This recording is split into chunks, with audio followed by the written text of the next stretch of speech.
जय भगवान श्री कृष्ण जी। भगवान और आप चैनल के अत्यंत प्रिय श्रद्धालु भक्तों, आज के वीडियो में मैं आपको जो बताने जा रहा हूँ और जो सुनाऊँगा उसको सुनने के बाद आपके जीवन के दुखों का अंत होना शुरू हो जाएगा। एक धर्मात्मा राजा था। वो राजा भगवान में बहुत आस्था रखता था और बहुत गहराई से जुड़ा हुआ था और बहुत शक्तिशाली राजा था। उसकी शक्ति से उसके अड़ोस पड़ोस के राज्य भी बहुत घबराते थे। इसी धर्मात्मा राजा ने एक दिन अपने मंत्री को बुलाया और उसने मंत्री से कहा कि मंत्री जी, मैं चाहता हूं कि मेरी राज्य की जनता दुखों से मुक्त हो जाए। तो मंत्री जी बोले, राजन बताइए, वो कैसे संभव हो सकता है? इस बारे में आपने क्या सोचा है? राजा बोला, मंत्री जी, तुम सिर्फ एक काम करो, पूरे राज्य में डुगडुगी पिटवा दो और ये घोषणा करा दो कि 2 दिन बाद राजमहल में राज्य की जनता के लिए निःशुल्क भोजन की व्यवस्था है और मनोरंजन की भी भरपूर व्यवस्था है, और जिनको भगवान से मिलना हो उसके लिए भी पूरी व्यवस्था है। मंत्री के कुछ समझ में नहीं आया, लेकिन चूँकि राजा की आज्ञा थी, इससे उसने वही किया जो राजा ने कहा था।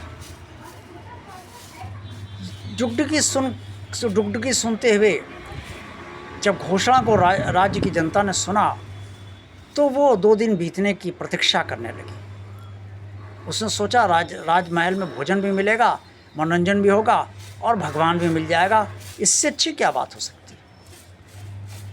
सभी लोग ये सोचकर खुश थे कि चलो सब कुछ हो जाएगा।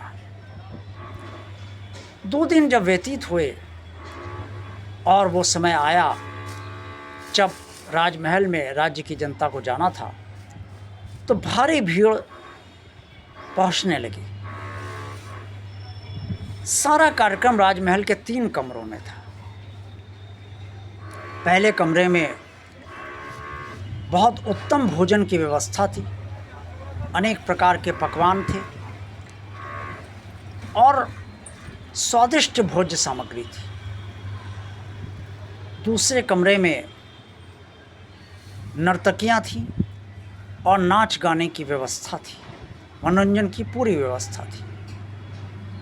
और तीसरा कमरा के दरवाजे बंद थे, ताला नहीं लगा था, लेकिन दरवाजे बंद थे, कुंडा लगा हुआ था और उसके बाहर लिखा हुआ था, यहाँ भगवान का निवास है। अब लोग आना शुरू हुए। सबसे पहले लोगों ने देखा, पहले कमरे में तो बढ़िया भोजन की व्यवस्था है। लोगों ने सोचा चलो खाना खा लेते हैं, पहले भोजन कर लिया जाए, फिर मनोरंजन करते हैं और उसके बाद फिर भगवान से मिल लेंगे।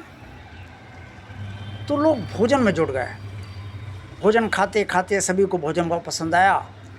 जब उनकी तबीयत भर गई भोजन से, तो दूसरे कमरे में उन्होंने प्रवेश किया। वहाँ देखा सुंदर सुंदर नर्तकियाँ खूब मज़े से नाच रही हैं और सबका मनोरंजन कर रही हैं। लोगों ने सोचा चलो नाच का भी आनंद ले लेते हैं, और अब भोजन कर चुके हैं, पेट भरा हुआ है, तो चलो इनसे मनोरंजन भी कर लेते हैं। लोगों ने यही किया। उसके बाद ये करते करते बहुत सारे लोग थक गए और वो ये बात तो उनमें भूल गए कि इसके बाद भी एक कमरा है जहाँ भगवान रहता है। ज़्यादातर लोग लौटने लगे। जो आए वो पहले भोजन करे, फिर उसके बाद मनोरंजन कक्ष में चला जाए, नर्तकियों का डांस देखे और उसके बाद फिर वो पलटकर वापस चला जाए। उन्हीं में एक व्यक्ति दोपहर में आया, उसने सबसे पहले भोजन देखा। उसने देखा तो ज़रूर, लेकिन तुरंत निगाह फेर ली और दूसरे कमरे में गया। उसने नर्तकियों को भी देखा और उनके हाव भाव को भी देखा। उसने तुरंत निगाह फेरी और तीसरे कमरे में गया। उसने देखा कि कमरे के दरवाजे उड़के हुए थे। कुंडा नहीं लगा था, ताला भी नहीं लगा था, लेकिन उड़के हुए थे, बंद थे दरवाजे। कोई सिटकें नहीं लगी थी, बस बंद थे। वो व्यक्ति धीरे से उसने दरवाज़ा खोला और जैसे ही उसने उस कक्ष में प्रवेश किया, उसने देखा कि श्री हरि माता लक्ष्मी जी के साथ विराजमान है। उनकी प्रतिमा दिव्य लग रही थी और उनकी प्रतिमा से अलौकिक तेज चमक रहा था। वो व्यक्ति ने साष्टांग प्रणाम करा भगवान विष्णु जी को और माता लक्ष्मी जी को, और उसके बाद वहीं वो पलथी मारकर बैठ गया और उसने कहा, प्रभु मुझे आप अपने पास बुला लीजिए। आपने इस संसार में क्यों भेजा ये तो आप जानते हैं, लेकिन मैं संसार में जीते जीते ये समझ चुका कि यहाँ आनंद तो है ही नहीं। सुख मिलता है तो दुख भी मिलता है, और कभी कभी दुख इतने ज़्यादा हो जाते हैं कि सुख आ ही नहीं पाता, और आता भी है तो उसे हम महसूस दुखों के कारण नहीं कर पाते। इससे मैं आपके पास आना चाहता हूँ। ये कहकर उसने भगवान विष्णु जी को साष्टांग प्रणाम करा, माता लक्ष्मी जी को साष्टांग प्रणाम करा, और वो वापस जाने के लिए मुड़कर कमरे से बाहर चलने के लिए उठा। जैसे ही उठा वैसे ही उसे लगा कि कोई शक्ति उसे प्रतिमा की तरफ खींच रही है। वो प्रतिमा की तरफ बिना कुछ सोचे समझे खिंचता चला गया, और उसने देखा कि भगवान विष्णु जी की प्रतिमा बहुत मुस्करा रही है। अकस्मात एक ऐसा तेज वहाँ प्रकट हुआ और उस तेज से भगवान विष्णु जी प्रकट हो गए, और उन्हें प्रकट हुआ देखकर वो व्यक्ति अचंभित रह गया। उसने कहा, प्रभु आप, मैं तो प्रतिमा से बात कह रहा था, आप साक्षात मेरे सामने आ गए। ये कहते हुए उसकी आंखों से अश्रु बहने लगे।